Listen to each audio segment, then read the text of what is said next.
আজকে দেখতে পারবেন অনেক রিকোয়েস্টের একটা ভিডিও।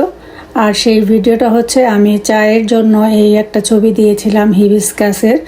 তারপর থেকে অনেক আপুরা আমাকে মেসেজ করে বলতেছিলেন যে আপু আপনার চায়ের যদি ছবিটা আমাদেরকে দেখাতেন আর কিভাবে বানাতে হয় সেটাও যদি শেয়ার করতেন তাহলে ভালো হতো।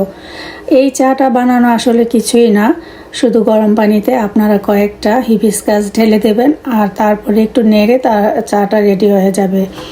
তো আমি সেই আপুদের জন্য আজকে আমি যখন চাটা খাচ্ছিলাম অফিসে বসে, তো ভাবলাম আমি শেয়ার করে দেই, তাহলে সবারই উপকার হবে। আর এই চাটা আমাদের হেলথের জন্য অনেক বেশি উপকারী। আমাদের শরীরে যে কোনো ব্যথা বলেন, মাথা ব্যথা, পেট ব্যথা, এটাতে কিন্তু এই চাটা অনেক বেশি উপকারে আসে। আপনাদের ব্যথার সাথে সাথেই কমে যাবে, এরকম আর কি এত উপকার হয়। তো আমি এখানে একটা মগে দেখতে পাচ্ছেন পানি নিয়েছি, হট ওয়াটার, তার সাথে কয়েকটা হিবিস্কাস মিশিয়ে দিয়ে এই তো খাবো।